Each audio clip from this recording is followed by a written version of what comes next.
قال الله تبارك وتعالى في كلامه المجيد: أعوذ بالله من الشيطان الرجيم، بسم الله الرحمن الرحيم. والشمس وضحاها والقمر إذا تلاها والنهار إذا جلاها والليل إذا يغشاها والسماء وما بناها والأرض وما طحاها ونفس وما سواها فألهمها فجورها وتقواها قد أفلح من زكاها وقد خاب من دساها. سورۃ الشمس یہ بھی ان سورتوں میں سے ہے جو سور مکیہ کہلاتی ہیں، یعنی نازل ہوئی ہجرت سے پہلے ہمارے آقا حضرت محمد مصطفیٰ صلی اللہ علیہ وسلم. کیونکہ راجح قول مفسرین کا یہی ہے کہ جو صورتیں قبل از ہجرت نازل ہوئی ہیں وہ سور مکیہ ہیں، چاہے جہاں بھی نازل ہوئی ہوں، یعنی جس جگہ بھی اتری ہوں ان کو مکیہ کہا جاتا ہے. اور جو صورتیں ہجرت کے بعد نازل ہوئی ہیں چاہے وہ کہیں نازل ہوئی ہوں ان کو سور مدنیہ کہا جاتا ہے. دراصل ان کی تقسیم ہو گئی باعتبار تقسیم حیات رسول اللہ کے صلی اللہ علیہ وسلم، چونکہ حضور پاک صلی اللہ علیہ وسلم کی حیات مطہرہ، حیات منورہ اور مبارکہ کو بھی علماء نے دو حصوں میں تقسیم کیا ہے کہ ایک آپ کی حیات مکیہ ہے، یعنی جو ہجرت سے قبل آپ کا وقت مبارک گزرا ہے، اور ایک حیات مبارک حیات مدنیہ ہے جو ہجرت کے بعد میرے آقا کا وفات مبارک تک وقت گزرا ہے. اس کو کہا جاتا ہے حیات مدنی اور اس کو کہا جاتا ہے حیات مکی. تو لہذا جو حیات مکی میں صورتیں اتری ہیں وہ صورتیں بھی مکیہ کہلاتی ہیں، اور جو حیات مدنیہ میں اتری ہیں وہ صورتیں بھی مدنیہ کہلاتی ہیں. اور اسی کے ساتھ یہ بات بھی ذہن میں رہے تو اللہ کے قرآن کے سمجھنے میں انشاءاللہ آسانی ہوگی کہ میرے آقا کی حیات مبارکہ جو حیات مکیہ ہے یعنی ہجرت سے قبل، وہ حیات مبارک جو تھی خالص اللہ کی توحید کے بیان کے لیے. کیونکہ سب سے پہلے یہ ہوتا ہے کہ داعی اپنا دعویٰ پیش کرتا ہے، اور تمام انبیاء، تمام اللہ کے رسولوں کا دعویٰ جو ہے وہ اللہ کی توحید کا سمجھانا ہے، اللہ کی توحید کی طرف دعوت دینا ہے، اللہ کی توحید کی طرف لوگوں کو بلانا ہے، اور لوگوں کو اللہ کے سوا جتنے آلہہ ہیں، جتنے انداد ہیں، جتنے اصنام ہیں، جتنے اوثان ہیں، یا من دون اللہ جن جن چیزوں کی لوگ عبادت کرتے ہیں ان سے ان کو چھڑانا ہے. تو اس لیے پوری مکی زندگی میں آپ نظر ڈالیں تو حضور پاک صلی اللہ علیہ وسلم نے سارا زور مبارک جو ہے وہ اپنے اس دعوے پہ صرف کیا ہے جس دعوے کے لیے اللہ تبارک و تعالیٰ نے انہیں مبعوث فرمایا. مدینے کی زندگی میں جانے کے بعد پھر نمازوں کے احکام آ گئے، روزے کے احکام آ گئے، حج کے احکام آ گئے، نکاح اور طلاق کے مسائل آئے، جہاد کے مسائل آئے، مال غنیمت اور مال فے کے مسائل آئے، پھر وہاں تجارت کے معاملات آئے، مضاربت کا طریقہ بتلایا، مشارکہ کا طریقہ بتلایا، مرابحہ کا طریقہ بتلایا، بیع اور شراء کی کتنی قسمیں جائز ہیں اور کتنی قسمیں حرام ہیں، یعنی پورے دین کے احکام تو سمجھائے مدنی زندگی میں، اور مکی زندگی میں صرف ایک مسئلہ سمجھایا وہ اللہ کی توحید. اسی سے آپ اندازہ کریں کہ توحید کتنا اہم مسئلہ ہے. تو اب سارے قرآن میں جب آپ نظر ڈالیں گے تو آپ دیکھیں گے جن جن صورتوں کے ساتھ مکی کا لفظ لکھا ہوگا یعنی ہجرت سے پہلے اترنے والی صورتیں، ان میں زیادہ تر مسئلہ جو ہے وہ اللہ کی توحید اور انبیاء علیہم السلام کی نبوت اور رسالت اور مرنے کے بعد کا اٹھنا اور قیامت، کیونکہ یہ بنیادی مسائل، اسی لیے ان صورتوں میں انہی چیزوں پر زیادہ زور ہے۔ آپ جب مدنی صورتوں میں جائیں گے تو ان میں بھی توحید اور رسالت کا ذکر ہے، ان میں بھی اثبات بعث اور معاد کا ذکر ہے، لیکن ساتھ ساتھ پھر احکام بھی آ گئے، تعزیرات بھی آ گئیں، حدود اللہ بھی آ گئے اور مسائل کا ذکر بھی آیا۔ اور جتنی پہلی امتیں گزری ہیں ان کا ذکر اللہ پاک جو قرآن میں فرماتے ہیں، ان سے مقصد کوئی تاریخ بیان کرنا نہیں ہوتا، نہ اس سے کوئی جغرافیائی مواد فراہم کرنا ہوتا ہے، بلکہ وہ واقعے اس لیے ذکر کیے جاتے ہیں تاکہ امت محمد مصطفیٰ صلی اللہ علیہ وسلم ان سے عبرت پکڑے کہ بھئی پہلی قوم نوح غرق ہو گئی، قوم عاد برباد ہو گئی، قوم لوط کو غرق ہلاک کر دیا گیا، قوم سمود پہ اللہ کا قہر ٹوٹا، قوم فرعون پہ آیا، بنو اسرائیل پہ آیا، تو ان کے احوال پہ غور کرے امت محمد مصطفیٰ صلی اللہ علیہ وسلم کہ ان قوموں پر عذاب آئے تو کیوں آئے، ان قوموں پر ہلاکت آئی تو کیوں آئی، ان قوموں پر بربادی آئی تو کیوں آئی، اور پھر اپنے اعمال میں جھانکے کہ کہیں ہم ان اعمال میں مبتلا تو نہیں ہو رہے ہیں جو پہلی قوموں کے اعمال تھے، اور اگر ہم مبتلا ہو رہے ہیں تو کہیں ہم پر بھی وہی اللہ کے عذاب نہ آئے۔ اس لیے وہ عبر کے لیے ہوتے ہیں، ہدایت کے لیے ہوتے ہیں، موعظت کے لیے ہوتے ہیں، تذکرہ کے لیے ہوتے ہیں۔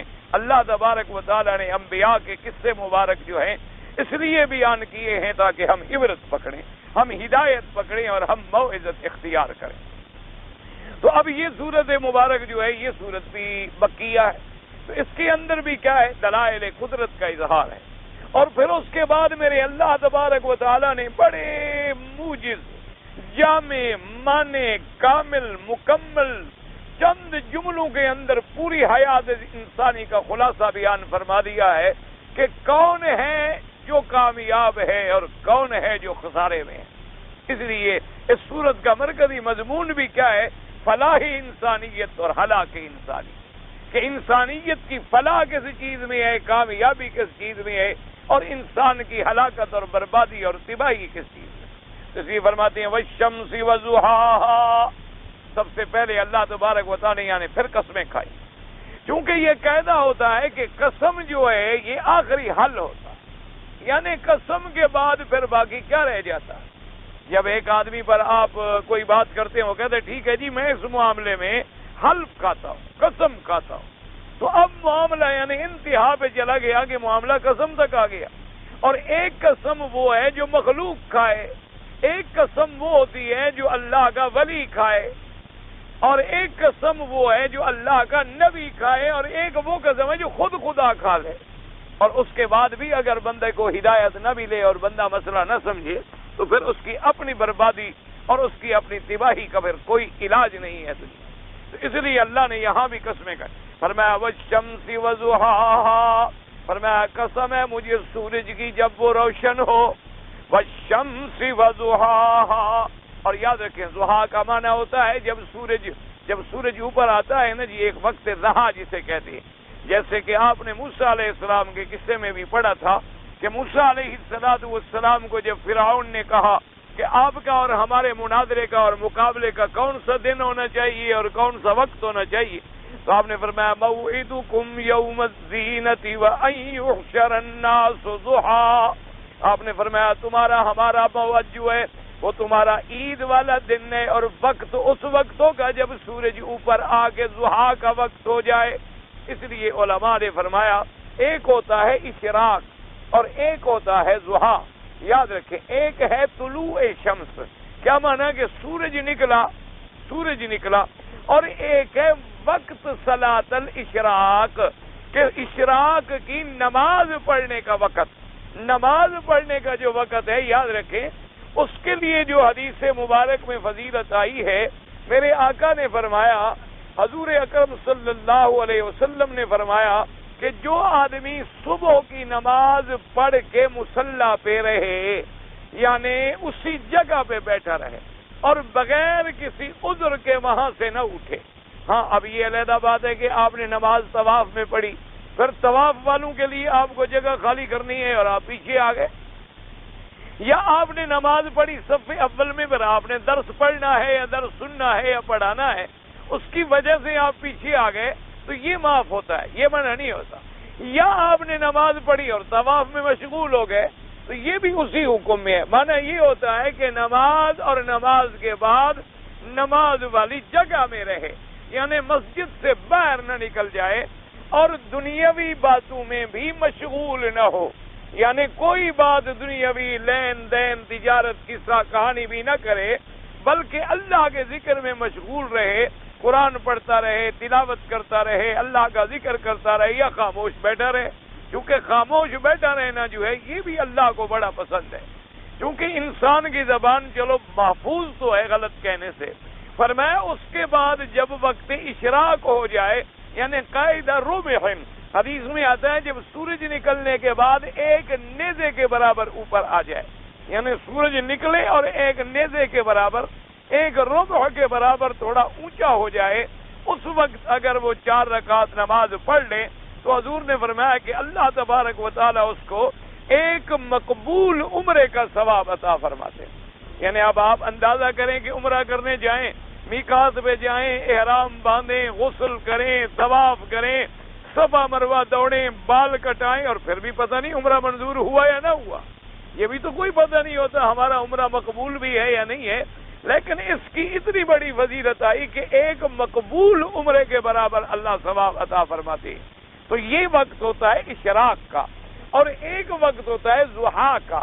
ضحیٰ کا وقت یہ ہوتا ہے کہ جب سورج عین اوپر آ جائے اور دھوپ میں تیزی آ جائے، اور عرب مثال دیتی ہیں کہ بھئی جانور کا پاؤں جو ہے وہ ذرا حرارت محسوس کرے، یعنی جب دھوپ میں شدت آ جائے، سورج اوپر چڑھ آئے، تو پھر وہ صلاۃ ضحیٰ کہلاتی ہے۔ اور یہ وہ وقت ہوتا ہے جب عین روشنی پھیلی ہوئی ہوتی ہے اور سورج کی روشنی پوری اپنی تمازت پھیلا رہی ہوتی ہے، اور سورج جو ہے اپنے کمال، یعنی اپنے کمال کو پہنچ چکا ہوتا ہے بے اعتبار روشنی کے۔ اور یہ وقت ایسا ہوتا ہے کہ آدمی اگر دیکھے تو دیکھ بھی سکتا ہے، اس کے بعد جو شدت پیدا ہوتی ہے پھر آدمی دیکھ نہیں سکتا۔ اس میں کمال روشنی بھی ہے اور دیکھنے کی قوت برداشت بھی ہوتی ہے، اس لیے اس وقت کو اختیار کیا گیا۔ یہاں جتنی چیزوں کی اللہ نے قسم کھائی ہے جب وہ اپنے کمال کو پہنچی ہیں، فرمایا والشمس وضحاها، مجھے قسم ہے سورج کی جب وہ پوری طرح روشن ہو جائے، کمال کو روشنی اس کی پہنچ جائے، کیونکہ جب طلوع ہوگا تھوڑا تھوڑا نکل رہا ہے، طلوع ہو رہا ہے تھوڑا تھوڑا نکل رہا ہے۔ اچھا، طلوع ہونے کے بعد بھی رات کی جو ٹھنڈک ہوتی ہے، رات کی جو موسم کے اندر برودت ہوتی ہے، اس کے اثرات پورے جو میں موجود ہوتے ہیں، لیکن جب ضحیٰ پہ آ جاتا ہے تو اب شبنم وبنم بھی صاف ہو گئی، تمام برودت کے اثرات بھی ختم ہو گئے، اور سورج کی روشنی بھی عین اپنے کمال کو پہنچ گئی۔ اس لیے فرمایا والشمس وضحاها، یعنی یہ ساری قسمیں ہیں، اللہ نے قسم کھائی ہے اپنی مخلوق کی۔ یہ ساری چیزیں جو ہیں اللہ تبارک و تعالیٰ کی دلائل توحید پر دلالت کرنے کے لیے اشارات ہیں، لیکن اللہ توجہ اور تدبر کی توفیق عطا فرمائے۔ اور یہ پہلی قسم یاد رکھیں، فرمایا والقمر اذا تلاہا، اور فرمایا مجھے قسم ہے چاند کی جب اس کے پیچھے آئے، تباہا، تلاہا مانا کیا مانا کہ جب سورج ڈوب جاتا ہے تو اس کے بعد پھر چاند آتا ہے، اس کے بعد چونکہ دن ختم ہو گیا اب رات آ گئی، تو دن کو جو کمال ہے وہ ہے سورج کا، اور رات کو جو روشنی ہے وہ ہے چاند کی۔ لیکن یاد رکھیں لفظ ہے والقمر اذا تلاہا، تلاہا کا معنی جب پیچھے آئے، اس کے بالکل پیچھے آئے۔ کیا معنی؟ اس لیے علماء نے فرمایا کہ اس سے مراد جو ہے وہ مہینے کے درمیانی دن ہیں، مہینے کے درمیانی دن، یعنی 13، 14، 15، 16، اب مہینہ تقسیم ہو گیا نا، مثلا 30 دن کا ہے تو 15 میں درمیان ہو گئی، کیونکہ جب درمیانی دن ہوتے ہیں تو خدا کی قدرت ہے کہ جو ہی سورج ڈوبے گا تو چاند ظاہر ہو جائے گا، اسی وقت چاند اسی وقت ظاہر ہو جاتا ہے اس کے ڈوبنے کے فوراً بعد، ورنہ ابتدا میں یا انتہا میں ایسا نہیں ہوتا۔ لیکن جب مہینہ درمیان کے دن ہوں یعنی وسط شہر ہو، مہینے کے درمیانی ایام ہوں، تو اس وقت قاعدہ یہ ہوتا ہے کہ ادھر جو ہی سورج ڈوبے گا، غروب ہوگا، تو ادھر سے چاند پورا جو ہے وہ واضح ہو جائے گا۔ اور اس وقت یہ بھی ہوتا ہے کہ چاند پورا بھی یعنی غروب کے فوراً بعد نکل آتا ہے اور ہوتا بھی پورا ہے۔ کیا مانا بھائی؟ یعنی ابتدا کے اندر تو ہلال ہے، جب چاند دیکھتے ہیں تو ایسے ہوتا ہے جیسے ایک خط کھینچا ہوا ہو بال کی طرح، پھر اس میں ایسا ایسا ایسا بڑھتا گیا اور 13-14 کی رات میں آگے بدر کامل بن گیا۔ اب وہ عین پورا ٹکڑا بن جاتا ہے، بدر کامل بن جاتا ہے۔ تو جب سورج غروب ہوتا ہے، ایک تو نکل جلدی آتا ہے اور ایک دوسرا وہ بھی کامل ہوتا ہے۔ اچھا، اسی کے ساتھ یہ بھی یاد رکھ لیں کہ یہاں شمس کو اللہ نے مقدم فرمایا ہے قرآن میں، اور چاند کا ذکر جو ہے وہ بعد میں کیا گیا ہے۔ تو اس کے بارے میں ہمیشہ یاد رکھیں، بعض علماء کرام نے فرمایا کہ یہ تقدیم تاخیر جو ہے یہ بھی کمال بلاغت و فصاحت ہے کہ کبھی کلام میں ایک چیز کو مقدم کر دیا جاتا ہے اور ایک چیز کو مؤخر کر دیا جاتا ہے، کیونکہ جب اسلوب جدید ہوتا ہے تو پڑھنے والا اور سننے والے کی توجہ جو ہے وہ زیادہ ہوتی ہے۔ ورنہ یہ ہے کہ اب آگے جا کے آپ پڑھیں گے واللیل اذا یغشی، تو وہاں رات کو مقدم ذکر کر دیا گیا، اور کئی مقامات پر جو ہے رات مقدم ہے اور دن مؤخر ہے، کبھی دن مقدم ہے اور رات مؤخر ہے۔ تو اس لیے بعض علماء نے فرمایا کہ یہ بھی بلاغت و فصاحت کا ایک انداز ہے، اور اللہ کا قرآن تو اللہ کا کلام ہے، اس سے بڑا فصاحت اور بلاغت کسی میں ہو ہی نہیں سکتی۔ تو اس لیے ایک جواب علماء نے یہ دیا، اور بعض علماء نے فرمایا کہ نہیں، حکمت ہوتی ہے کہ سورج کا روشنی جو ہے وہ ذاتی اصلی روشنی ہے، اور چاند کی روشنی جو ہے وہ سورج سے مستعار ہے، یعنی سورج کی تو اللہ نے اپنی روشنی رکھی ہے، چاند کی اپنی روشنی نہیں ہوتی، بلکہ سورج کی روشنی منتقل ہوتی ہے چاند میں۔ جب وہ منتقل ہوتی ہے چاند میں تو گویا چاند روشنی لینے میں سورج کا محتاج ہے۔ اس لیے اللہ نے سورج کو پہلے ذکر کیا جو اصل تھا، اور جو اس سے روشنی لینے والا تھا اس کو بعد میں ذکر فرمایا۔ پہلے اللہ نے قسم کھائی شمس کی، اور اس کے بعد اللہ تبارک و تعالی نے قسم کھائی چاند کی۔ ہمیشہ یہ یاد رکھ لیں۔ تو بہرحال، اور یہ بھی دیکھ لیں خدا کی قدرت ہے کہ ایک چیز جب اپنے مقام سے یعنی منتقل ہو جائے، بدل جائے، تو اس کا حکم بھی بدل جاتا ہے اور اس کی اصلیت بھی تبدیل ہو جاتی ہے، یعنی اس کی جو اثرات ہیں وہ بھی تبدیل ہو جاتے ہیں۔ کیا مانا؟ اب جب سورج کے اندر روشنی ہوتی ہے تو اس کی تمازت کا عالم دیکھیں کہ دن کی سورج کی روشنی میں آپ کو حرارت محسوس ہوگی، گرمی ہوگی، اور جوں جوں دھوپ چڑھے گی آپ پسینہ پسینہ ہو جائیں گے، لیکن چاند کی روشنی ٹھنڈی ہوگی۔ حالانکہ روشنی تو وہی ہے، روشنی تو اسی سورج سے آ رہی ہے چاند میں، لیکن محل بدل گیا ہے، جگہ بدل گئی ہے۔ پہلے وہ روشنی اس سورج والے کرے میں تھی، اور اب وہ روشنی جو ہے چاند والے کرے میں منتقل ہو گئی۔ تو ایک کرے سے دوسرے کرے میں منتقل ہونے سے دونوں کی کیفیت بدل گئی، یعنی دن کی سورج میں حرارت ہے اور چاند کی روشنی میں برودت اور ٹھنڈک ہے۔ اور اس کو ایک دوسری مثال میں بھی سمجھ لیں، یعنی اگر آپ دن میں عین سورج بالکل کمال پہ پہنچا ہوا ہو، آپ اس کے سامنے یوں کپڑا رکھ لیں تو اس کو آگ نہیں لگے گی، لیکن گرم ہو جائے گا، لیکن آگ نہیں بھڑک اٹھے گی۔ لیکن اگر آپ ایک آگ کی شیشہ لے لیں اور اس کو کپڑے کے اوپر رکھیں اور اس کو سورج کی شعاؤں کے سامنے کریں، وہی سورج کی شعائیں جب اس شیشے سے گزریں گی تو اس کو آگ لگا دیں گی۔ تو اس کا مطلب ہے کہ جب وہ جگہ بدلی تو حکم بھی بدل گیا۔ اسی لیے علماء کرام نے بڑے مسائل کی بنیاد رکھی ہے ان چیزوں پر، جیسے کہ مثال کے طور پر اللہ معاف فرمائے، اللہ ہر مسلمان کو شراب سے اور منشیات سے بچائے، اللہ اس لعنت کو پورے اسلام کے ملکوں سے دور فرمائے اور یہ عذاب کفر کے ملکوں پہ مسلط فرمائے۔ تو آپ یہ اندازہ کریں کہ مثلا آپ نے کھجور بھگو دی، آپ نے کھجوریں لے کر پانی میں ڈال دی، آپ نے ان کو رکھا، آپ نے جناب 2 گھنٹے 4 گھنٹے 10 گھنٹے کے بعد پی لی، تو کوئی بات نہیں ہے، وہی کھجور کا پانی ہے۔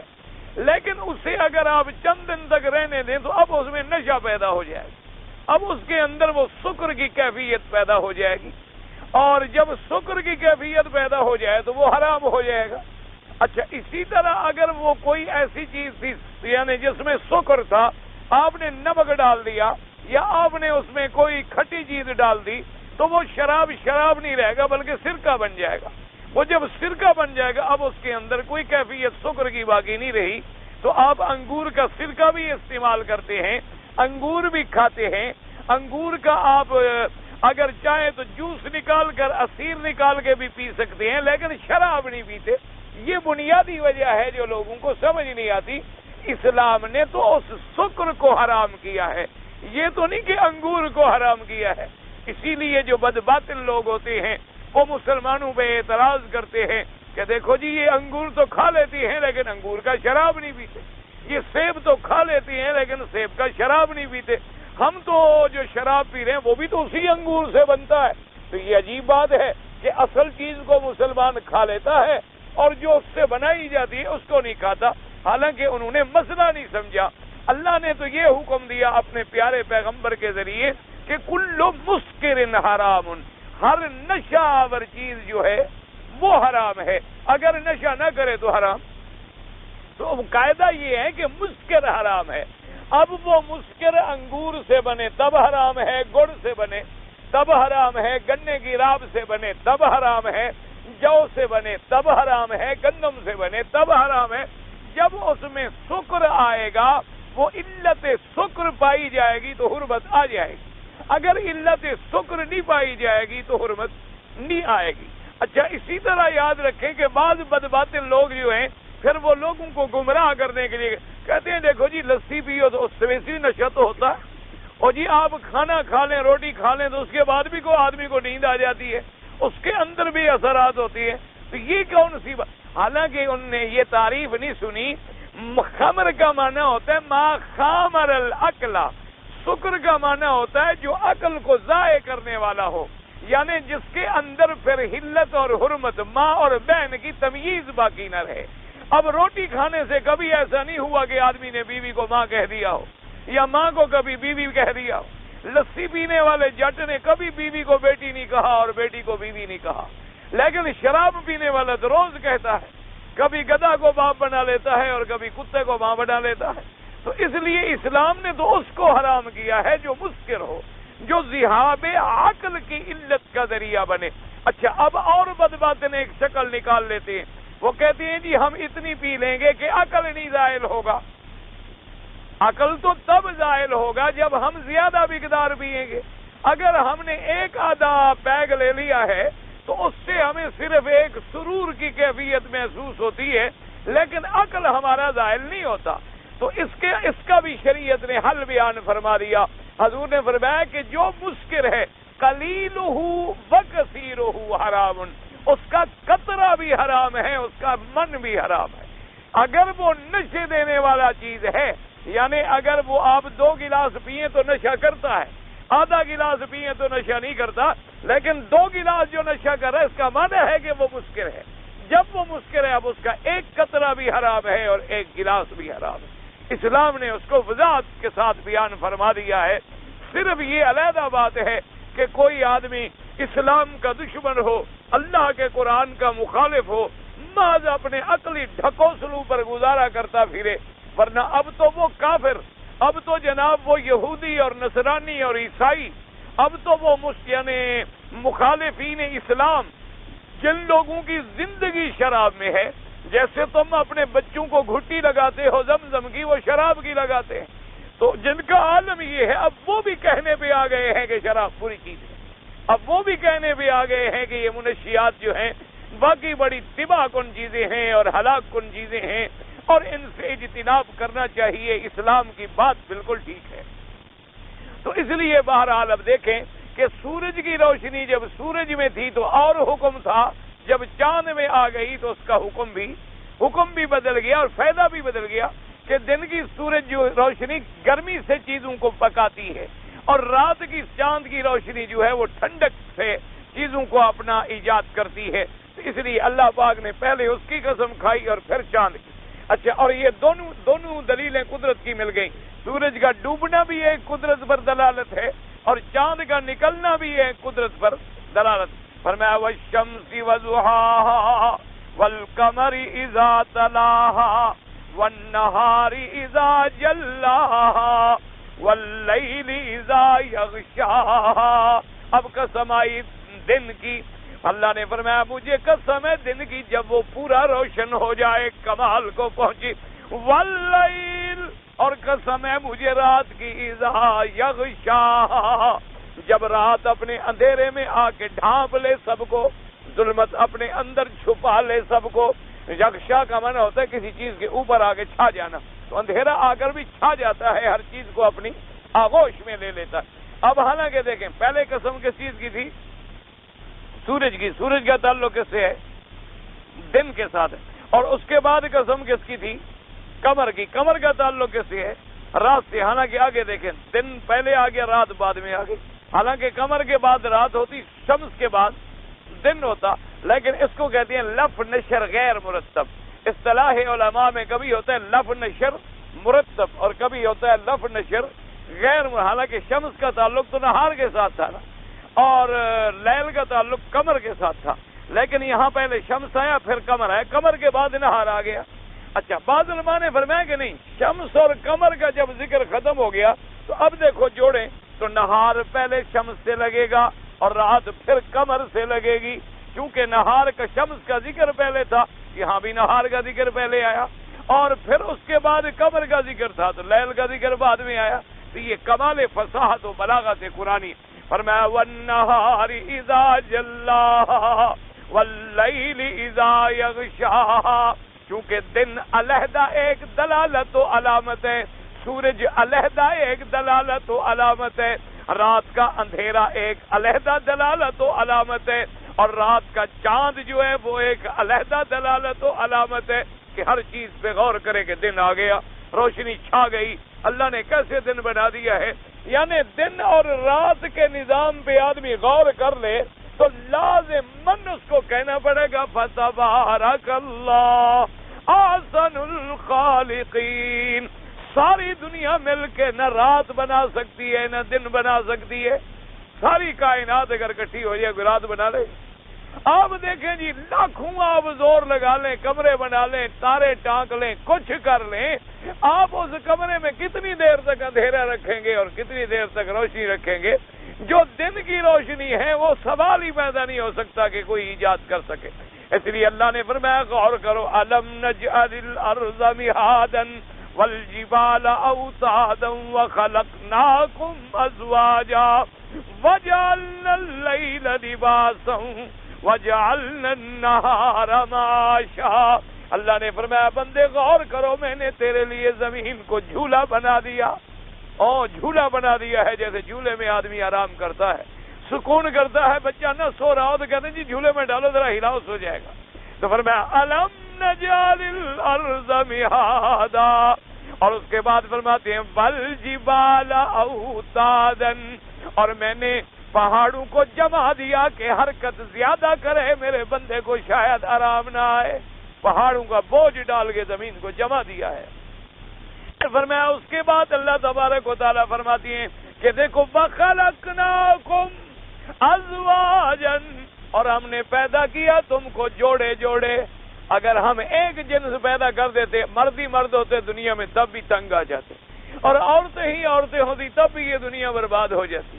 اللہ نے فرمایا ہم نے جوڑے بنا دیے ہیں تاکہ توالد اور تناسل بھی چلے اور تیرے اندر توادد، تعاطف و تراحم بھی پیدا ہوتا رہے، محبت بھی بڑھے، داخلی نظام بھی چلے، خارجی نظام بھی چلے، ایک دوسرے سے دکھ اور سکھ بھی ملے، ایک دوسرے کو راحت و سکون بھی ملے. ہر چیز کے ہم نے جوڑے بنائے. فرمایا جوڑے بنا دیے تو اب جوڑوں کو آرام بھی چاہیے تھا. وَجَعَلْنَا اللَّيْلَ لِبَاسًا، پھر ہم نے تمہیں رات کا لباس پہنا دیا. کیا مانا؟ اندھیرا کر دیا، اندھیرے میں تمہیں سب کو چھپا دیا. وَجَعَلْنَا النَّهَارَ مَعَاشًا، اور ہم نے دن کو روشن کر کے تیرے کمانے کے لیے، تیرے معاش و رزق حاصل کرنے کے ذریعہ بنا دیا. کیا مانا؟ اب دیکھیں، یوں ہی رات ہوگی، سورج پیلا ہونا شروع ہوگا، عصر کی نماز کے بعد آپ دیکھیں نا جی، باغوں میں چلے جائیں، درختوں کے نیچے چلے جائیں، سڑکوں پہ کھڑے ہو جائیں، ہر پرندہ اڑ کے اپنی اپنی منزل کو جا رہا، ہر پرندہ جانے، اس کو پتا ہے کہ اب رات آ رہی ہے، میرے آرام کا وقت ہے۔ آپ دیکھیں کہ جناب جانور جو ہیں اپنے گھروں کو لوٹ رہے ہیں، ریوڑ اپنے گھروں کو آ رہے ہیں، حتیٰ کہ جنگل کے بھگیاڑ ہیں، جنگل کے درندے ہیں، وہ بھی اپنی اپنی بلوں میں، غاروں میں، پہاڑوں میں اپنے اپنے ٹھکانوں کی طرف لوٹ رہے ہیں۔ اور جو صبح کا سورج کا تارا چمکے گا، آپ دیکھیں گے کہیں چڑیا بہت جا رہی ہے، کہیں کوئل کوکنا شروع کر رہی ہے، کہیں مرغا دانے دے رہے ہیں، کہیں پرندے پھڑپھڑا رہے ہیں۔ اب سب تیاری کریں رزق حاصل کرنے کے لیے۔ اللہ نے فرمایا میں نے یہ دن رات تیرا ایسا بنا دیا ہے کہ تمہیں ایک ایسے نظام میں جکڑ دیا ہے کہ خود بخود نیند آ جائے۔ اگر تم اپنی طرف سے رات اور دن بنانا چاہتے، پوری نظام دنیا کا درہم برہم ہو جاتا۔ کیوں تم کہتے میرے سونے کا وقت ہے، بیٹا کہتا جاگنے کا وقت ہے، بیوی کہتی میرے جب جناب سونے کا وقت ہے، خاوند کہتا میرے جاگنے کا وقت ہے۔ تم 10 آدمی بھی گھر کا نظام نہیں بنا سکتے، لیکن میں نے پوری دنیا کے لیے یہ رات اور دن بنا۔ اور پھر ایسا یولج اللیل فی النہار وَيُولِجُ النَّهَارَ فِي اللَّيْلِ، فرمایا کبھی ہم رات کو دن میں داخل کر دیتی ہیں، کیا مانا؟ دن بڑا رات چھوٹی۔ کبھی دن کو ہم رات میں گھسا دیتی ہیں کہ پھر جناب یہ ہے کہ دن چھوٹا ہو جاتا ہے، راتیں بڑی ہو جاتی ہیں۔ فرمایا ان سب چیزوں پہ تم غور کرو۔ السَّمَاءِ وَمَا وَالسَّمَاءِ وَمَا بَنَاهَا، فرمایا قسم ہے آسمان کی، قسم ہے آسمان کی اور اس کے بنانے والے کی، وما بنا، اور جس نے اس کو بنایا۔ یاد رکھو یہاں ماں جو ہے، 2 قول ہیں مفسرین کے کہ کیا یہاں ماں مصدریہ ہے یا یہاں ماں مصدریہ نہیں ہے۔ اگر مانا ایک تو یہ ہوتا ہے قسم ہے مجھے آسمان کی اور جیسا بنایا، یا قسم ہے مجھے آسمان کی اور اس کے بنانے والے کی، یعنی اللہ نے پھر اپنی قسم کھا لی۔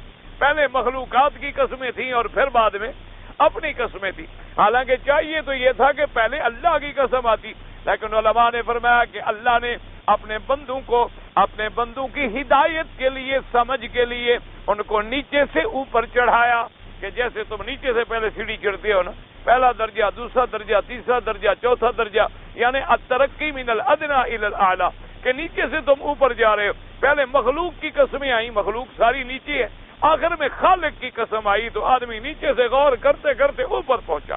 اور میں وَالسَّمَاءِ وَمَا بَنَاهَا، اور قسم ہے مجھے آسمانوں کی اور جو اس کے بنانے والے کی۔ آسمان، اب آسمان جو ہے یاد رکھو 7 ہیں، اور زمینیں جو ہیں وہ بھی 7 ہیں۔ آسمان جو ہے ان کا درمیانی فاصلہ جو ہے وہ 500 سال کا سفر ہے، یعنی زمین سے اگر کوئی آسمان تک جائے تو 500 سال، اور اسی طرح پھر 500 500 500 یعنی 3500 سال کا فاصلہ ہوا 7 آسمانوں تک۔ اس کے بعد پھر کرسی ہے، اس کے بعد پھر اللہ کا عرش ہے، اور اسی طرح زمینیں جو ہیں، زمینیں بھی 7 ہیں، زمینیں بھی 7 ہیں، پہلی، دوسری، تیسری، چوتھی، 5ویں، 6ٹھی، 7ویں۔ اچھا، اسی طرح علماء نے فرمایا آسمانوں میں اللہ کی مخلوق ہے، اور ایک روایت میں آتا ہے اسی طرح ہر زمین میں بھی ایک الگ مخلوق ہے، ہر زمین کی ایک الگ مخلوق ہے جو ہمیں نظر نہیں آتی۔ ہمیں تو آج تک آسمان بھی نظر نہیں آیا، ہم تو آسمانوں کو بھی نہیں دیکھ سکتے، ایک اندازہ ہے کہ یہی آسمان ہے، ورنہ اس کی حقیقت تک تو ہماری یہ ناقص عقل اور ناقص نظریں جو ہیں کہاں پہنچ سکتی ہے۔ تو اس لیے فرمایا کہ اب اس میں، اور فرمایا زمین کے اندر بھی مخلوق ہے، اور بعض روایات میں وہ روایات تو کتب متقدمہ سے ہیں جن کے بارے میں کوئی آدمی یہ بات نہیں کہہ سکتا کہ وہ کتنی صحیح ہیں اور کتنی غلط ہیں، کیونکہ جب یہودیوں نے اللہ کی تورات کو بدل ڈالا ہے تو ان کی کتابوں کا کیا اعتبار ہے؟ جن لوگوں نے اللہ کی کتاب بدل ڈالی ہو، جن لوگوں نے انجیل بدل ڈالا ہو، اللہ کی کتاب بدل ڈالی ہو۔ عیسیٰ علیہ السلام کے ماننے والوں کے پاس 4 انجیل ہیں، یعنی مسلمانوں تم اللہ کا کروڑوں شکر ادا کرو، اور سارے اب بھی دل سے کہہ دو الحمدللہ کہ 1400 سال گزر گئے، آج بھی معجزہ محمد مصطفیٰ اللہ کا قرآن مسلمانوں کے پاس الف سے لے کر والناس تک محفوظ موجود ہے، جس کی زیر و زبر میں بھی فرق نہیں آیا۔ یہ شرف ملا ہے تو صرف امت محمد مصطفیٰ کو ملا۔ یعنی آپ اندازہ کریں کہ کمیونزم نے، اشتراکیت نے 70 سال تک لوگوں کو روٹی کپڑا مکان اور درانتی اور ہتھوڑے کے چکر میں رکھا اور کوشش کی مسجدیں مسمار کر دی گئی، مدارس کو مٹی میں ملا دیا گیا، کتابوں کو جلا کے دریا برد کر دیا گیا، اسلام کا نام لینا جرم قرار دے دیا گیا۔ لیکن 70 سال کے اس ظلم و تشدد کے بعد جب اللہ کا عذاب ان پہ ٹوٹا اور ان کی قوت کو خدا نے ٹکڑے ٹکڑے کر دیا، آج پھر انہی ریاستوں میں، آج پھر اس امام بخاری کی بستیوں میں، آج پھر اس امام ترمذی کی بستیوں میں، آج پھر امام نسائی کی سرزمین میں اللہ کا قرآن پھر گونج رہا ہے، اور وہ اپنی پارلیمنٹ میں حلف لیتی ہے تو قرآن پہ ہاتھ رکھ کے لیتے، یعنی قرآن آج بھی زندہ ہے، دنیا کی کوئی طاقت نہ مٹا سکتی۔ قرآن ہے، اور یہ شرف اگر ملا ہے تو صرف امت محمد مصطفیٰ کو ملا صلی اللہ علیہ وعلا آلہ وصحابہ وسلم تسلیما کثیرا کثیرا۔ کاش کے مسلمان اس قرآن کو سینے سے لگاتے، کاش کے مسلمان اللہ کی اس کتاب کو اپنا ہادی اور رہبر بنا لیتے، کاش مسلمان قرآن کی روشنی میں آ کر اپنے مسائل اقتصادی اور معاشی اور دنیاوی اور سیاسی کو حل کرتے، کاش یہ غافل انسان اس کتاب کی عظمت کو پہچانتے، تو پھر تمہیں پتہ چلتا کہ آج دنیا جو اپنی ترقی کے معراج پہ پہنچی ہوئی ہے اور جو دعویٰ کرتی ہے اپنے عقل کا اور فہم کا، ان سے پوچھو کہ تمہارے پاس تمہارے نبی کی کتاب کہاں ہے؟ کہاں ہے تمہارے نبی عیسیٰ علیہ السلام کی وہ کتاب؟ وہ 4 انجیل پیش کریں گے، 4 انجیل پیش کریں گے کہ یہ انجیل مقوقس ہے اور یہ انجیل لوقا ہے اور یہ انجیل یوحنا ہے، اور سارے کہتی ہیں، وہ کہتا ہے یہ غلط ہے، وہ کہتا ہے یہ غلط ہے، وہ کہتا ہے یہ غلط ہے، وہ کہتا ہے یہ غلط، یعنی 4 کتابیں اس وقت ان کے پاس انجیل کے نام سے موجود ہے، اور سارے کہتی ہیں غلط ہے۔ ہم کہتے ہیں تم سارے سچ کہتے ہو، سارے غلط ہیں، اس میں کوئی شک نہیں۔ سب سے بڑا دعویٰ کرنے والے یہودیت کا، جنہوں نے اپنے مذہب کو ایک قوم بنو اسرائیل میں جکڑ کے رکھ دیا، جیسے دیکھو نا جی، بعض قومیں ہوتی ہیں تمہارے ہاں کہ وہ اپنی برادری سے باہر رشتہ نہیں کرتے، وہ کہتے ہیں جی ہم اپنے خون کو مکس کرنا نہیں چاہتے۔ اسی طرح یہ بدبخت قوم جو ہے اپنے مذہب میں کسی اور کو داخل کرنے کے لیے تیار نہیں جب تک وہ اسرائیلی نہ ہو۔ جنہوں نے اپنے مذہب کو اتنا محدود رکھا، اتنا جکڑ کے رکھا، ان سے پوچھو کہاں ہے تورات تمہاری موسیٰ علیہ السلام کی؟ کہاں ہے وہ تورات؟ لیکن آج اگر امت محمد مصطفیٰ کہ 7 سال کے بچے کو بھی کھڑا کر دو، الف سے لے کر والناس تک قرآن یاد سنا دے، یہ معجزہ ہے حضرت محمد مصطفیٰ کا، اور یہ معجزہ ہے اللہ کے کلام کا کہ آج بھی وہ من الف الی والناس جو ہے محفوظ ہے اور قیامت تک محفوظ ہے۔ نہ آج تک کوئی رد و بدل ہوا ہے، نہ قیامت تک کوئی طاقت رد و بدل کر سکتی ہے، لیکن کاش دعا کرو اللہ مسلمانوں کو پھر قرآن کے ساتھ جوڑ دے۔ مسلمانوں نے قرآن سے رشتہ توڑ لیا، اور تم نے قرآن کو مانا ہے تو صرف چومنے کے لیے، تم نے قرآن کو مانا ہے تو صرف قسم اٹھانے کے لیے، تم نے قرآن کو مانا ہے تو تعویذ لکھ کے روٹی کھانے کے لیے، تم نے اگر قرآن کو مانا ہے تو میت کے اوپر پھیر کے مردہ بخشوانے کے لیے، تم نے اگر قرآن کو مانا ہے تو قرآن کی آیتیں لکھ کے پانی میں گھول کے پینے کے لیے، تم نے اگر قرآن کو مانا ہے تو غلافوں میں لپوٹ کے اونچی جگہ پہ رکھنے کے لیے، تم نے قرآن کو قرآن نہیں مانا، قرآن کو اللہ کی کتاب نہیں مانا، قرآن کو محمد مدنی کا دستور نہیں مانا، قرآن کو شریعت اسلام اور دین نہیں مانا۔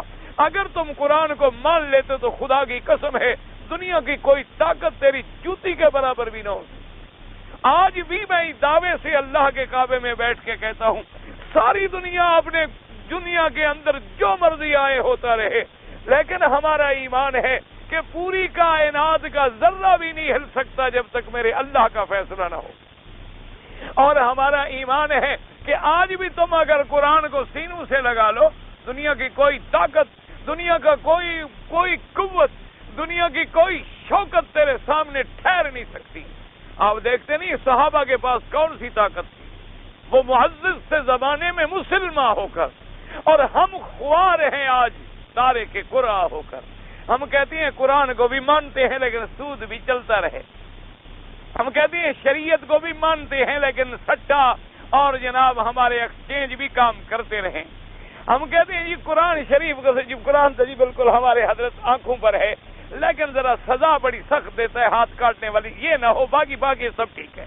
ہم کہتے ہیں نہیں قرآن پاک جو ہے بالکل ٹھیک ہے لیکن زانی کو کوڑے نہ لگیں۔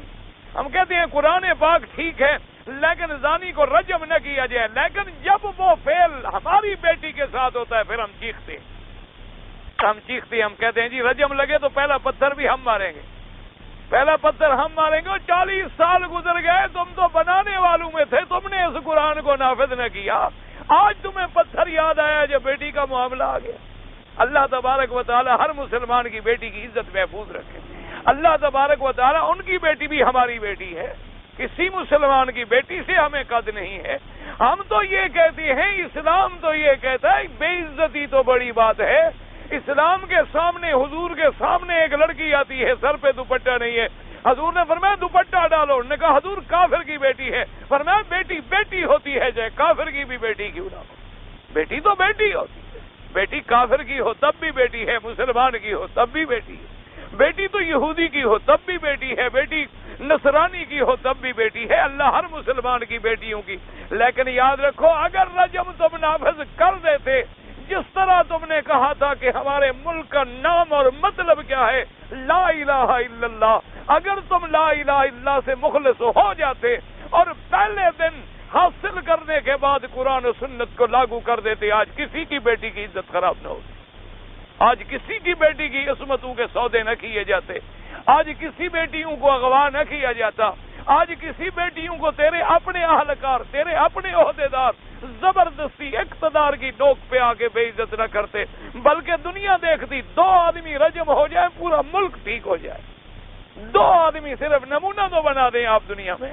اسلام کہتا ہے سزا نہ ملے تو جرم کی جڑ کٹ جائے، یہ نہیں کہ جرم کا پودا لگا رہے اور پروان چڑھتا رہے، کہ ایک آدمی زنا کرے 1 سال کے لیے جیل بھیج دو، عورت کو بھی مرد کو بھی، عورت بھی یعنی جیل میں چلی جائے وہاں مجرم بن کے باہر نکلے اور مرد بھی مجرم بن کے باہر نکلے، جب دونوں آئے تو پھر ساری زندگی زنا میں لگے رہیں۔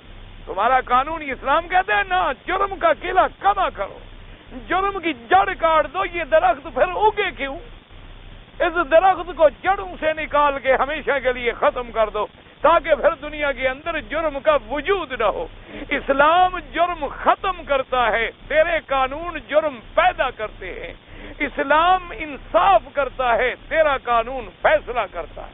فیصلے تمہارے پاس ہوتے ہیں، انصاف اسلام میں ہوتا ہے۔ اس لیے اگر آپ دیکھیں آج بھی قرآن پاک کے ایک ایک لفظ پہ نظر ڈالیں، سبحان اللہ، ایسے معلوم ہوتا ہے جیسے ابھی ابھی جبریل امین اتار کے گئے ہوں۔ اس کی تازگی میں فرق نہیں، اس کی قوت میں فرق نہیں، اس کی حقیقت میں فرق نہیں، اس کی صداقت میں فرق نہیں، اس کی روشنی میں فرق نہیں۔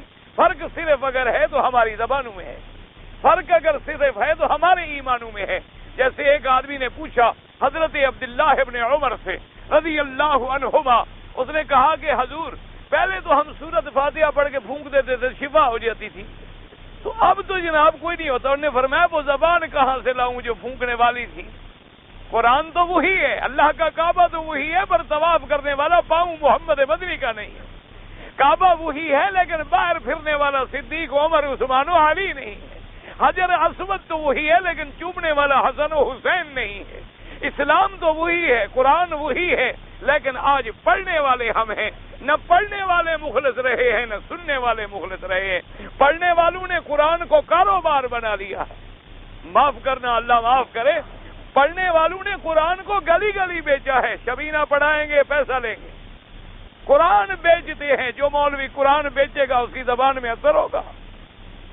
شبینہ پڑھنے کا پیسہ، ختم شریف کا پیسہ، کل شریف کا پیسہ، ختم صغیر کا پیسہ، ختم کبیر کا پیسہ، مردے کو نہلانے کا پیسہ، مردے کو دفنانے کا پیسہ، مردے کے جناب پھر چیلم کرنے کا پیسہ، انہوں نے قرآن کو کاروبار بنا دیا، قرآن کو بیچ ڈالا گیا۔ انا للہ و انا الیہ راجعون۔ اللہ تبارک و تعالی رحمت فرمائے۔ اور لوگوں نے بھی یہ سمجھ لیا کہ جی ہم چوم لیتے ہیں، سبحان اللہ، سینے کو ٹھنڈ پڑ جاتی ہے جی، جب منہ سے لگاتے یہ بھی خیال کرتے اس طرح آج پھیرا تھا کہ کل۔ قرآن کو جو لگا رہے ہو چہرے سے، قرآن کو جو چوم رہے ہو، تو اسی قرآن میں تو حکم ہے داڑھی کا، اسی قرآن میں تو حکم ہے تیرے منہ سے بدبو اور گندگی کی ہوا نہ آئے، اسی قرآن میں تو حکم ہے 5 وقت مسواک کرنے کا، اسی قرآن میں تو حکم ہے تیری زبان سے سچ بولنے کا، اسی قرآن میں تو حکم ہے اس منہ سے حلال کھانے کا، اسی قرآن سے تو حکم ہے اس زبان کو اللہ کے ذکر کرنے کا۔ جب وہ نہیں ہے تو گتے چومنے سے ہم آسمان پہ چڑھ جائیں گے۔ اللہ تبارک و تعالیٰ سے دعا کرو اللہ ہمیں صحیح معنوں میں قرآن کا پھر تابع کر دے، اللہ مسلمانوں کا قرآن سے جوڑ بنا دے اور کفر سے توڑ کر دے۔ اللہ تبارک و تعالیٰ ہمارے دلوں میں پھر قرآن کی عظمتوں کو روشن کر دے۔ اب دیکھیں جی فرماتے اسی نظام پہ صرف غور وَالسَّمَاءِ وَمَا بَنَاهَا۔ اب چاہے آسمان کی ہمیں باریکی سمجھ نہ آئے لیکن یہ تو پتہ ہے کہ اوپر آسمان ہے اور نیچے زمین ہے۔ اللہ نے فرمایا ان چیزوں پہ غور کرو، اور جن کو تم نے خدا بنایا ہوا ہے ایمان سے کہو، ایک سورج بنا سکتے ہیں، ایک چاند بنا سکتے ہیں، رات بنا سکتے ہیں، وہ جناب دن بنا سکتے ہیں، آسمان بنا سکتے ہیں۔ اس لیے قرآن پاک فرماتا ہے میرے بندے جن کو جو تو نے میرا معبود بنا رکھا ہے، کبھی درختوں کے آگے کھڑا ہے، کبھی بتوں کے آگے کھڑا ہے، کبھی جناب کسی کو تم نے بھگوان کا درجہ دے دیا، کسی کو داتا کا دے دیا، کسی کو ان داتا کا دے دیا، کسی کو ایشور کا دے دیا، کسی پہ پھول چڑھاتے ہو، کسی پہ سیس نواتے ہو، کسی پہ جا کے نظر نیاز چڑھاتے ہو۔ فرمایا ان سے پوچھو انہوں نے کوئی مکھی بھی بنائی ہے؟ انہوں نے پوری دنیا کے اندر کبھی کوئی مکھی بھی بنائی ہے؟ یا ایک مکھی مردہ ہو اس میں زندگی ڈالنے کے اختیار بھی رکھتے ہیں؟ اس لیے قرآن بار بار ان چیزوں پہ نظر دوڑاتا۔ فرمایا وَالسَّمَاءِ وَمَا بَنَاهَا، اور کوئی کہتے فرمایا وَالْأَرْضِ وَمَا طَحَاهَا، اور قسم ہے مجھے زمین کی اور اس کے بچھانے والے کی، یعنی یہ بھی اللہ کی قسم، وَمَا طَحَاهَا، کہ ہم نے زمین کو کیسے بچھا دیا۔ تمہیں تو آج تک زمین کے ربوں کا بھی پتہ نہیں، تمہیں تو آج تک زمین کے طول و عرض کا بھی پتہ نہیں، اور پتہ ہے تم جس زمین پہ رہتے ہو یہ ربع مسکون ہے، یہ ربع مسکون ہے۔ کیا مانا؟ یعنی 3 حصے سمندر میں ہیں، یہ صرف ایک حصہ ہے، باقی 3 حصے تو سمندر میں ڈوبے ہوئے ہیں، پانی میں ڈوبے ہوئے ہیں، پانی میں صرف ایک حصہ ہے جس میں پوری دنیا بس رہی ہے، یہ ربع مسکون ہے۔ ربع مسکون کا تم پتہ نہیں چلا سکے تو سارے کا پتہ کیسے چلاؤ گے؟ فرمایا وَالْأَرْضِ وَمَا طَحَاهَا، زمین کا لفظ آیا، مراد 7 زمینیں ہیں کیونکہ اللہ نے پھر ان کو بھی 7 بنایا۔ تو بعض علماء کہتے ہیں کہ پہلی زمین پہ بندے ہیں اور جن ہیں، اور وہ کہتے ہیں کہ نیچے والی زمینیں جو ہیں ان کے اندر جو ہیں وہ پھر اور حیوانات ہیں، اور اسی طرح کہتے ہیں بعض زمینیں ایسی ہیں جس میں کیڑے اور مکوڑے اور حشرات ہیں، بعض زمینیں کہتے ہیں ایسی ہیں جس کے اندر کوئی ایسی مخلوق ہے جانوروں کی شکل کی جن کی حقیقت کو کوئی نہیں جانتا۔ بہرحال یہ اقوال ہیں، قرآن پاک نے اس پہ روشنی ڈالی۔ قرآن صرف اتنی بتاتا ہے کہ زمینیں ہیں اور زمینیں 7 ہیں، اور سب سے نیچے والی زمین جو ہے وہاں سجین ہے، وہاں جہنم ہے، اور وہی مرکز ارواح کفار ہے، وہی ان کا دفتر بھی ہے، وہی ان کے ارواح کا قید خانہ بھی ہے، اور وہی وہ جہنم بھی ہے جسے قیامت میں اللہ ظاہر فرما دیں گے۔ جہنم تو موجود ہے لیکن اس دن صرف اس کو ظاہر کر دیا جائے۔ فرمایا وَالْأَرْضِ وَمَا طَحَاهَا، اور فرمایا قسم ہے مجھے وَنَفْسٍ وَمَا سَوَّاهَا، مجھے قسم ہے نفس کی، ذات کی، انسان کی، اور جیسے اس کو بنایا، کہ کیسے ہم نے اس کو بنایا ہے، کیسے اللہ تبارک و تعالی نے اس کی تقویم پہ نظر ڈالو یا اس کی فطرت اور جبلت اصلی پہ نظر ڈالو۔ ان ساری چیزوں کے بعد کیا فرمایا فَأَلْهَمَهَا فُجُورَهَا وَتَقْوَاهَا، پھر ہم نے، مجھے قسم ہے ان 7 چیزوں کی، ہر انسان، ہر نفس کو ہم نے سکھلا دیا، الہام کیا، بتلا دیا، جتلا دیا، اس کا برا بھی اور اچھا بھی، یعنی ہر انسان کے اندر دونوں صلاحیتیں ہیں، خیر کی بھی اور شر کی بھی صلاحیتیں دونوں ہیں۔ خیر کی صلاحیتیں بھی انسان کے اندر ہیں اور شر کی بھی، اور پھر اللہ نے ہر بندے کو اختیار بھی دیا ہے کہ وہ چاہے تو اپنے اختیار سے خیر کو اختیار کرے، چاہے تو شر کو اختیار کرے، اور اسی اختیار پہ قیامت پہ سزا ملے گی۔ یہ جو کہتے ہیں جب تقدیر نے لکھ دیا جی ہم کیا کریں، نہ، اللہ نے ہر بندے کو یہ بھی بتلا دیا فَأَلْهَمَهَا فُجُورَهَا، کہ یہ شر ہے، وَتَقْوَاهَا، اور یہ اللہ سے بچنے کا راستہ ہے۔ اب اس کے ذریعے کیا بنا ہے، ایک فرشتے کی ڈیوٹی لگا دی، ایک شیطان لگا دیا۔ فرشتہ اچھے کاموں کی طرف ہدایت کرتا رہتا ہے اور شیطان برے کاموں کی طرف ہدایت کرتا ہے. پھر ہر انسان کو اللہ نے جیسے دیکھو نا جی تمہیں دیکھنے کی طاقت دی ہے کہ نہیں؟ اب آنکھیں بند کر، اب آنکھیں کھول لو تو دیکھنے کی بھی طاقت دی اور بند کرنے کی بھی، زبان دی اور ہونٹ بھی بند، اب بولو تو بولنے کی بھی. یہ اختیار ہے جو اللہ نے تمہیں دیا ہے، اسی اختیار پہ تمہیں سزا ملے گی اور جزا ملے گی کہ اس اختیار کو تم نے اللہ کے قرآن میں استعمال کیا ثواب ملے گا، گالی دینے میں استعمال کیا تو تمہیں سزا ملے گی. یہ نہیں کہ تقدیر نے لکھ دیا تو مجبور ہو کے گناہ کرو، یہ لوگوں کو بلا وجہ ہے کہ جی حالت. فَأَلْهَمَهَا فُجُورَهَا وَتَقْوَاهَا، اور آگے خلاصہ کیا نکالا؟ قَدْ أَفْلَحَ مَنْ زَكَّاهَا، فرمایا یاد رکھو کہ تحقیق وہ کامیاب ہو گیا جس نے اپنے نفس کو پاکیزہ کر لیا گناہوں سے، جس نے اپنے آپ کو گناہوں سے بچا لیا، جس نے آپ کو اپنے آپ کو آلائشوں سے بچا لیا، شرک کے عقیدے کی بیماریوں سے بچا لیا، وہ کامیاب ہو گیا. وَقَدْ خَابَ مَنْ دَسَّاهَا، اور تحقیق وہی ناکام ہو گیا، وہی برباد ہو گیا، وہی گھاٹے میں چلا گیا جو گناہوں کے اندر گم ہو گیا. اللہ تبارک و تعالی آپ کو اور مجھے ہر مسلمان کو گناہوں سے بچائیں اور ہدایت پہ چلائیں. حضرت علی رضی اللہ تعالی عنہ کی پیدائش جو ہے کہاں ہوئی ہے اور ان کے والد کا نام جو ہے کیا ہے؟ ان کے والد کا نام ابی طالب کنیت ہے، علی ابن ابی طالب بڑا مشہور نام ہے. اور حضرت علی کی پیدائش جو ہے وہ مکہ مکرمہ میں ہوئی ہے. بعض کتابوں میں جو لکھا ہے کہ کعبے کے اندر ہوئی ہے. پہلی بات تو یہ یاد رکھیں کہ کعبے کے اندر اگر پیدائش ہو جائے تو وہ فضیلت کی بات نہیں ہے. ایک بات یاد رکھیں، کیونکہ اگر کعبے کے اندر کی ولادت فضیلت کی وجہ ہوتی تو پھر میرا مدنی کعبے کے اندر پیدا ہوتے. حضور صلی اللہ علیہ وسلم تو باہر پیدا ہوں اور غلام اندر پیدا ہو، تو اگر ہم اندر مان بھی لیں تو کوئی ایسی بات نہیں ہے.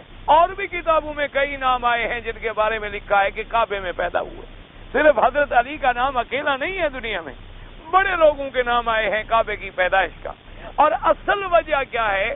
لوگوں نے یہ سمجھ لیا کہ کعبے سے مراد یہ گھر ہے اور اس گھر کے اندر حضرت علی کی والدہ تشریف لے گئیں اور بچے کو وہاں جینا، یعنی تم بھی کعبے کو کعبہ سمجھتے ہو، وہ سچا بچہ سینٹر سمجھتی تھی، ولادت کے لیے تشریف لے گئی تھی خدا کے گھر میں. اور تم جب بچہ پیدا ہوگا تو لازمی بات ہے کہ آخر وہاں کوئی نہ کوئی چیز گندگی خون قصہ علائشیں ہوں گی. انا للہ و انا الیہ راجعون. اصل وجہ کیا ہے؟ یاد رکھو کہ جیسے اس پورے مکے کو مکہ بھی کہتے ہیں، مسجد الحرام بھی کہتے ہیں، حرم بھی کہتے ہیں، اسی طرح پورے حرم کا نام کعبہ بھی ہے. پورے حرم کو کعبہ بھی کہتے ہیں. کیا معنی؟ اب قرآن پہ غور کرو. ہدیم بالغ الکعبہ، اللہ نے فرمایا قربانی کا جانور کعبے میں پہنچاؤ. اب قربانی کا جانور تم اندر ذبح کرتے ہو، مینا میں ذبح کرتے ہو. حالانکہ قرآن کہتا ہے جانور پہنچاؤ کعبے میں، تم پہنچاتے ہو مینا میں. تو سارے حرم کو کعبہ کہا جاتا ہے کیونکہ حضرت علی کا گھر بھی حرم میں تھا. تو اس لیے جب حرم میں پیدا ہوئے کسی کتاب والے نے کعبہ شریف لکھ دیا تو اس سے ایک روایت بن گئی اور میرے بھائی ملنگوں کو ہاتھ لگ گئی.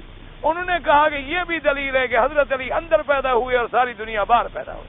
پھر حضرت آدم تو آسمانوں میں پیدا ہوئے، وہ تو جنت میں پیدا ہوئے. اللہ تبارک و تعالی تو اس لیے ہمیشہ رکھیں. باقی ابی طالب کے بارے میں صحیح حدیثوں میں موجود ہے کہ حضور نے آخری وقت میں آ کر ان سے درخواست کی کہ یا امی، میرے چچا آخری وقت ہے، چلو تم اس وقت بھی کلمہ پڑھ لو تاکہ میں اللہ سے تمہارے چھڑانے کی سفارش کر سکوں. لیکن ابی طالب نے انکار کر دیا اور حضور روتے ہوئے اٹھائے. اللہ نے قرآن نازل کیا انک لا تہدی من احببت ولکن اللہ یہدی من یشاء. محمد مصطفیٰ، آپ کے ہاتھ میں ہدایت نہیں ہے کہ جس کو تم محبوب رکھو ہدایت دے دو. ہدایت میرے ہاتھ میں چاہوں گا تو ہدایت دوں گا اور میں چاہوں گا تو ہدایت نہیں دوں گا. تو لہذا یہ قرآن کی تفسیر میں بھی موجود ہے اور صحیح حدیث میں بھی موجود ہے کہ آخر میں ابی طالب نے یہی کہا کہ میں اپنے باپ دادے کے راستے کو نہیں چھوڑ سکتا. تو اس لیے صاف واضح ہے کہ وہ اسلام پہ نہیں تھے. اصل وجہ کیا ہے کہ حضرت ابی بکر کا ابا بھی مسلمان اور اماں بھی مسلمان. اب ملنگ بڑے تنگ ہوتے ہیں، وہ کہتے ہیں حضرت علی کی شان کم ہو جائے گی، ابے کو بھی مسلمان کرو، اماں کو بھی مسلمان کرو۔ تو اب ہمارے کہنے سے نہ کوئی مسلمان ہوگا نہ کوئی کافر ہوگا۔ اصل میں اسلام ایمان دینا نہ دینا اللہ کے ہاتھ میں ہے۔ اللہ چاہے تو بلال کو مسلمان کر کے میرے مدنی کا غلام بنا دے، اور میرے مدنی کے قریبی رشتہ دار ابھی لہب ابھی جہل کو جہنم کا سردار بنا دے۔ یہ میرے اللہ کی مرضی، اللہ تبارک و تعالیٰ جو چاہے کرے۔ کہتے ہیں جی کہ ہمارے ہاں شادی میں ایک رسم ہے کہ لوگوں گھر والے پوچھتے ہیں کہ کیا میاں بیوی نے ہم بستری کر لی ہے، تو جب وہ کہتے ہیں کر لی ہے تو پھر وہ جانور ذبح کرتے ہیں۔ یہ تو ہم نے کوئی نئی بات سنی ہے۔ بہرحال حدیث میں اتنی ہے کہ ہمارے ہاں جو ایک رواج بنا ہوا ہے نا جی کہ ہم شادی کا کھانا پہلے کرتے ہیں اور میاں بیوی بعد میں ملتے ہیں، یہ سنت کے خلاف ہے۔ جیسے ہمارے ہاں ایک رواج ہوتا ہے نا جی کہ آج جی شادی کی دعوت ہے، کیا مانا آپ کھانا کھا لیا دوستوں نے اور پھر اسی رات بیوی جو ہے خاوند کے گھر پہنچا دی گئی، یہ شادی۔ حالانکہ حکم یہ ہے کہ شادی ہو جائے دوسرے دن کرو ولیمہ، شادی ہو جائے دوسرے دن ولیمہ کیا جائے۔ حضور پاک نے ایک صحابی کو پوچھا، اس کے کپڑے پہ کچھ پیلا سا رنگ تھا، آپ نے فرمایا یہ کیا لگ گیا تمہیں؟ تو اس نے کہا حضور میں نے شادی کی ہے تو شاید بیوی کا وہ تیل لگ گیا ہو۔ تو آپ نے فرمایا کہ شادی کی اولم ولو بشاتن، اگر تمہاری زیادہ طاقت نہ ہو تو ایک آدھی بکری ذبح کر کے دوستوں کو دعوت تو کھلاؤ، ولیمہ تو کھلاؤ۔ ولیمہ تو اصل دعوت ولیمہ جو ہے وہ بعد میں ہوتی ہے، پہلے نہیں ہوتی۔ تو اگر اس کا مراد یہی ہے کہ میاں بیوی کے ملنے کے بعد ہوتی ہے تو پھر تو ٹھیک بات ہے۔ اور اگر یہ کوئی رسم ہے کہ باہر آدمی ڈنڈا لے کے کھڑا رہے، پوچھے جی آپ نے مل لیا آپ جانور ہم ذبح کریں، تو یہ پھر بے وقوفی کی انتہا ہے۔ اللہ تبارک و تعالی ہدایت عطا فرمائے۔ میں قضا نمازیں پڑھنا چاہتا ہوں، اگر قضا تمہاری اتنی زیادہ ہے تو ترتیب کا کیا، پھر ہمت کرو، سب سے پہلے توبہ کرو، سب سے پہلے توبہ کرو کہ آئندہ کبھی قضا نہیں کروں گا، اور اس کے بعد جتنی ہو سکے یاد کر کے پڑھتے رہو، ہر نماز کے بعد جتنا اللہ توفیق دے۔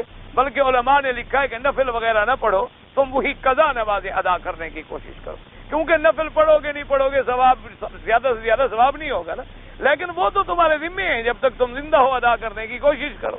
اس لیے بہرحال وہ ترتیب تب ہوتی ہے کہ کسی کی 2 نمازیں یا 3 نمازیں رہ گئی تو اب اس کو چاہیے کہ ہر نماز کے مطابق ترتیب سے ادا کرے، وہاں ترتیب ہوتی۔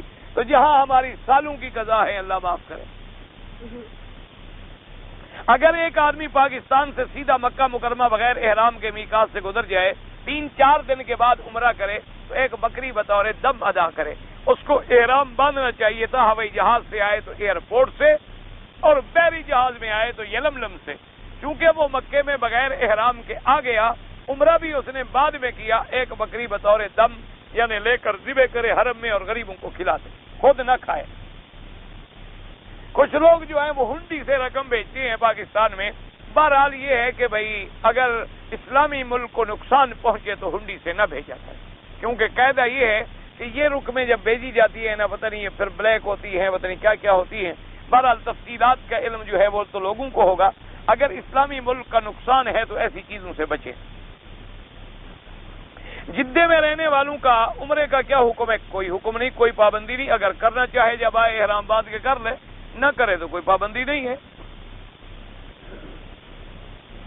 ہنڈی کا پیسہ اگر مجھے ملے تو خرچ ہو سکتا ہے، کوئی حرام تو نہیں ہو جاتا، کیونکہ مثلا دیکھو نا جی وہ قاعدہ تو وہی کا وہی ہے کہ جیسے آج آپ مثلا 1 ریال کے 7 روپے دیتے ہیں وہ 7.25 دے دیتے ہیں، بات تو وہی ہے۔ منع تو صرف اس لیے ہے کہ جو قانونی راستے سے جائے گا اس کا ملک کو فائدہ ہوگا، اور غیر قانونی راستے سے فائدہ بلیک میلر کو ہوگا، اسمگلر کو ہوگا، ملک کو نہیں ہوگا۔ تو اس کا مطلب ہے کہ ملک کو نقصان پہنچانا جو ہے وہ ناجائز ہے، ورنہ تو وہ ریٹ ہے جو ریٹ چل رہا ہے، آج 6 ہو جائے، کل 7 ہو جائے، پرسوں 8 ہو جائے، پھر 4 ہو جائے، پھر 3 ہو جائے، یہ تو کوئی بنا نہیں ہوتا۔ اگر میں نے کسی کو ہنڈی کے ذریعے پیسے بھجوا دیے ہیں اور وہ حج پہ ہے، کوئی بات نہیں، اس کا حج بالکل ٹھیک ہے، اس کے حج کو کیا ہے، تم چوری کے بھی بھجوا دو اس کا تو حج ہو جائے گا، اس کے حج کو کچھ نہیں ہوتا۔ حرام کا گناہ آئے گا تو تم پر آئے گا، اس کو کچھ نہیں ہوتا۔ بیوی بیمار ہے، صحت کے اللہ سب کو شفا عطا فرمائے، بلکہ دعا کریں۔ آج میرے ایک دوست ہیں، ان کا ابھی شاید اس وقت آپریشن ہو رہا ہوگا ہارٹ کا، کہیں وہ ہے پورٹ لینڈ میں، اللہ شفا کاملہ عطا فرمائے، اللہ ہر بیمار کو شفا عطا، اللہ جن کے آپریشن ہیں ان کو بھی کامیاب فرما، اور جو بیمار ہیں ان کو شفاء کاملہ صحت عاجلہ عطا فرما، اور ہم سب مسلمانوں کی ظاہری، باطنی، روحانی، جسمانی، عقیدے کی سب بیماریاں دور فرما۔ میں کچھ لوگ جو ہیں کعبۃ اللہ کے پردالے سے جب پانی بہ رہا تھا تو لے رہے تھے، نہا رہے تھے۔ بہرحال کوئی احادیث و قرآن میں نہیں ہے، بلکہ یہ بے ادبی بھی بڑی ہوتی ہے، لڑتے ہیں اور گرتے ہیں، اور حالانکہ سارا حرم ہے، جو پانی آ رہا ہے اللہ کا، وہ رحمت کا ہے۔ وَأَنزَلْنَا مِنَ السَّمَاءِ مَاءً مُبَارَكًا، اللہ آسمان سے برکت کا پانی اتار رہے ہیں، اور آپ اللہ کے حرم میں موجود ہیں، بلا وجہ جا کے حتیم میں توہین کرنا یہ منع اور ادب کے خلاف ہے، اور بجائے ثواب کے الٹا گناہگار ہو کے آدمی آ کیا طریقہ ہے کہ اللہ کے کعبے کے اندر لڑائی کرے آدمی، اور پانی پہ لڑ رہا ہے۔ پانی تو ہر کسی پر آ رہا ہے۔ جب بارش آتی تھی حدیث پاک میں آتا ہے حضور پاک اپنا قمیص مبارک اتار کے باہر کھڑے ہو جاتے تاکہ پانی کی بارش کے قطرے آپ کے بدن پر آئے۔ تو کبھی ایسا ثابت نہیں ہے کہ حضور میزاب کے نیچے بھی کھڑے ہوں، یا کبھی کسی صحابہ نے بھی ایسا کیا ہو، حالانکہ ان کو ہم سے زیادہ اللہ سے عشق تھا، لیکن یہ باتیں مانتا کوئی نہیں، مسئلے میں ثابت نہیں ہے۔ حاجی کو آپ جو مرضی آئے کریں مانے گا نہیں۔ میں جس کمپنی میں کام کرتا ہوں عیسائی لوگ ہیں، ان کے دھوئے ہوئے کپڑے پہننے میں کوئی حرج ہے؟ بھائی گزارش یہ ہے، ایک بات یاد رکھیں، جب تک کسی کافر کے بارے میں آپ کو یہ یقین نہ ہو کہ وہ میرے کپڑوں کو نجس کرتا ہے یا کوئی نجس پلید پانی لگاتا ہے، اس وقت تک جائز ہے، کوئی منع نہیں ہے۔ لانڈری وانڈری میں آج کل تو ویسے بھی وہ بھاپ سے اور پیٹرول سے اور پتہ نہیں کیا کیا بلاؤں سے دھوئے جاتے ہیں۔ آج کل تو وہ زمانہ بھی بدل گیا جو ہمارے وقت کا دور تھا۔ تو بہرحال ہاں، اگر آپ کو یقین ہے کہ یہ کافر اتنا پلید ہے کہ ہم مسلمانوں کی عبادات کو خراب کرنے کے لیے آمدن یہ حرام پانی میں ڈالتا ہے، پھر ایسے سے نہ دھلوائے۔ اگر یہ شک نہ ہو تو بلا وجہ مشکلات میں نہ پڑے، سب ٹھیک ہے۔ اگر مجھے یہ پتہ نہ ہو کہ یہ عیسائی ہے یا مسلمان ہے تو بس اس کو کہہ سکتے اگر یقین ہو کہ کافر ہے والسلام علی من اتبع الہدی، اور اگر آپ کو یہ یقین نہیں تو آپ السلام علیکم کہنے، وہاں اللہ کے فرشتے بھی ہوتے ہیں، اللہ کے جن بھی ہوتے ہیں، مسلمان ہوگا اس پہ سلامتی پہنچے گی، کافر ہوگا تو سلامتی سے ویسے محروم ہے۔ اگر کوئی عیسائی ہاتھ ملائے کوئی بات نہیں، کوئی ایسی بات نہیں، آپ ملیں گے تو دین پہنچائیں گے، آپ ڈنڈے سے بھی کوئی دین سمجھے گا، آپ ملیں جلیں لیکن اللہ کے لیے ملیں، اللہ کے دین کے لیے ملیں، ڈانس کرنے کے لیے ہاتھ نہ ملائیں۔ بعض لوگ باہر سے مزدور لے آتے ہیں اور وہ دھوکہ دیتے ہیں، اللہ پاک ان کو بدلہ لے گا۔ کوئی کسی سے دھوکہ کرے گا، کوئی کسی سے فریب کرے گا، اور سرزمین حرم میں کرے گا، عرب ہو عجم ہو کوئی بھی ہو، اللہ تبارک و تعالیٰ اس کو سزا دیں گے۔ ہم کیا کر سکتے ہیں یا آپ کیا کر سکتے ہیں؟